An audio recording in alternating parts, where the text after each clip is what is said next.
Riding the R15 can really be a pain in the ass. We all know and we all have through the last 1 and 2 years that the Yamaha R15 version 3 has a really committed riding position. So, what is it that makes the Indian buyer, the Indian youth to go after this bike knowingly that yes, for the daily commutes, this bike can give or take a huge toll on your body. This is your host Akash, and today we will discuss the top 5 reasons why this bike has become one of the famous and one of the most liked and trusted bike amongst the youth of India as well as the neighboring Southeast Asian countries. So let's dive in, shall we? So the first reason this bike has become such a success story is the reason of the preposterous equipment list. The equipment list on this bike can shame the bikes standing in the category above this segment. One would not believe the equipments you get in this bike. The full fairing, which is aerodynamically tested and aids to the speed at the top end of this bike. Slipper clutch. Just imagine a bike of 150cc engine having a slipper clutch on it. And trust me guys, it is something which aids really when you push the bike. I can tell you that in the cities, you won't feel much of the use of the slipper clutch because the slipper clutch can only be felt when the bike is running on high RPMs and on the highways. Trust me guys, this makes a huge difference. I have done long rides on my R15 and this thing can surprise you when you do quick downshift for overtaking maneuvers or for a lean in the corner, for anything. Just you can not just worry about the wheel hopping or the rear wheel locking.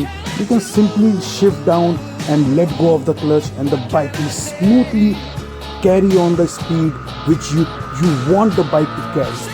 The second thing or the third thing on the list, the dual channel ABS. Trust me guys, this is a lifesaver. It's not been much of a time me riding this bike, but I have faced situations where it was like I was going to die because at speed in excess of 120 kilometers, you really need ABS on this bike. The power, the amount of speed you can carry with this bike is of a different category. Despite having a 155cc engine, this bike can do in excess of 145 kilometers per hour just so quickly that you won't realize that you are doing in excess of 140 kilometers per hour. So this is really a lifesaver.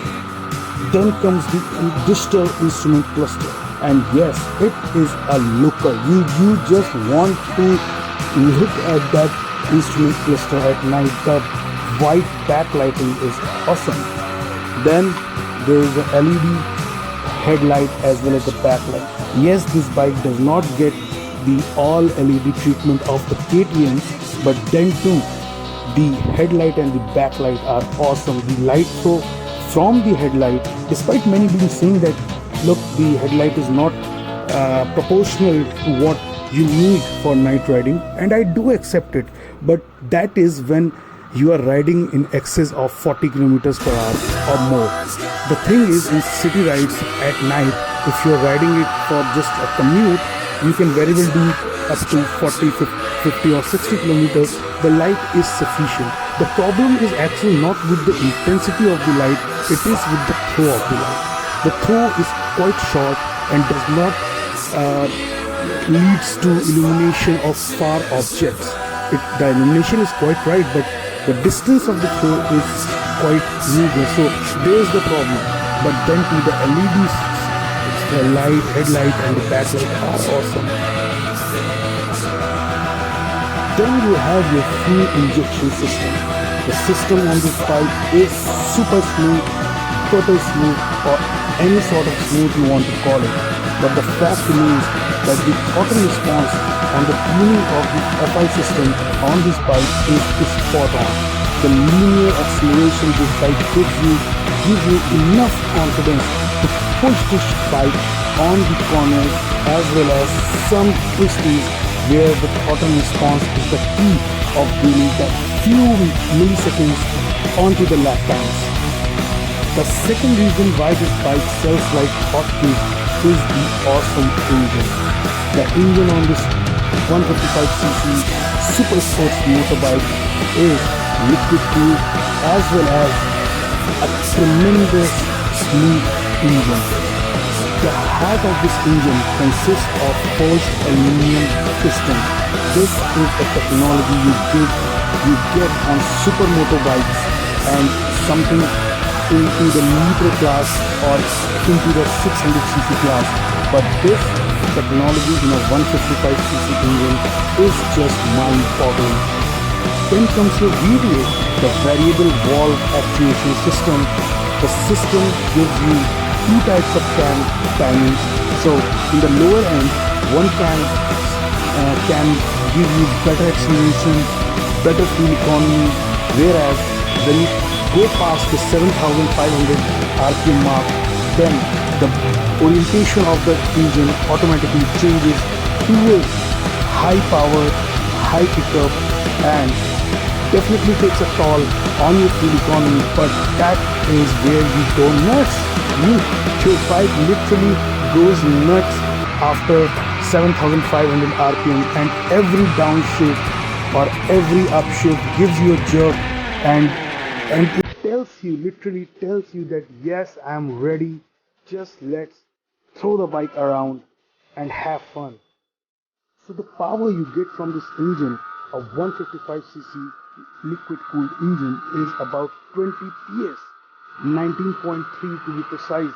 But what is more importantly, that how the power is delivered.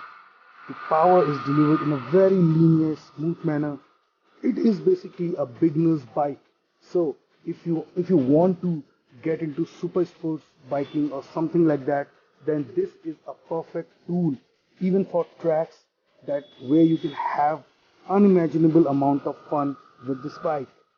What is surprising with this engine is that despite having such a high compression ratio and having such a high RPM limit, this engine has visibly no vibration as well as heating issues.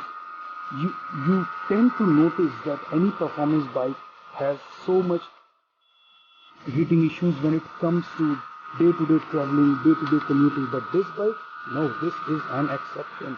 You can go through the heaviest traffic and you would never feel the heat coming onto your calves or your thighs, and it would be a breeze to drive anywhere in the city despite the heavy traffic conditions we face day-to-day in our commuting.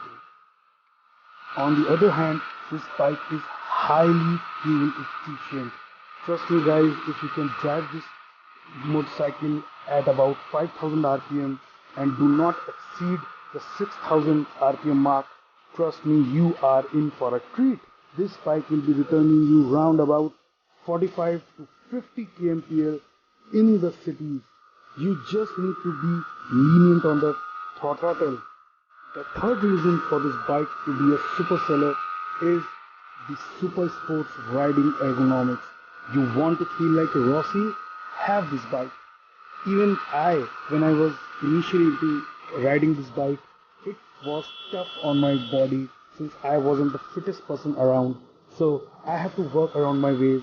I have to put myself to fitness training and all those things to just get the feel of the super sports biking.